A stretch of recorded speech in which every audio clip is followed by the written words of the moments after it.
flowers of Rosa damascena, a red rose, 40,000 flowers to obtain 1 ounce of rose oil by steam distillation. In layman's terminology, phenyl ethyl alcohol is a petal rose.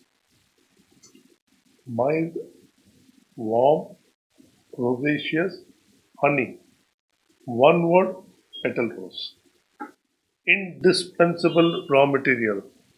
So I'll now go to the second raw material, citronellol, which is also called dihydrogeraniol.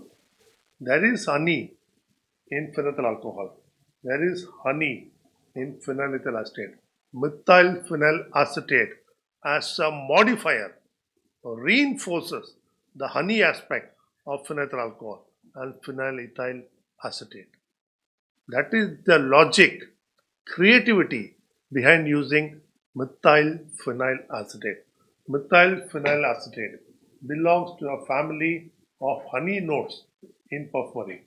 Honey, there are 3 raw materials: methyl phenyl acetate, ethyl phenyl acetate, phenyl ethyl alcohol, geraniol, and citronellol put together account for 80% of this composition.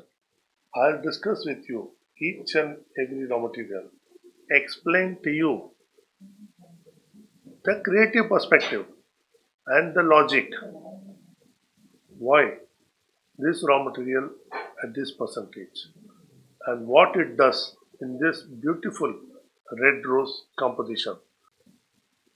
The perfumer, whenever he is composing any perfume, it takes into account the primary scent and then he will use modifiers, blenders and fixators. This blend is a modifier. When I say modifier, to reinforce the rose aspect in the top note. Who want to experiment further? If you want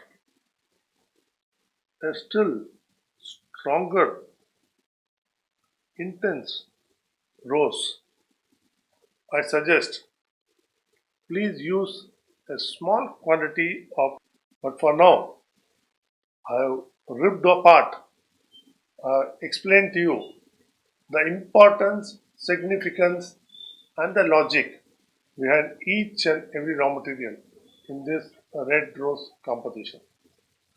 Make notes. Please smell the rose oil. Please smell the raw materials. Connect with whatever I told you. Please also burn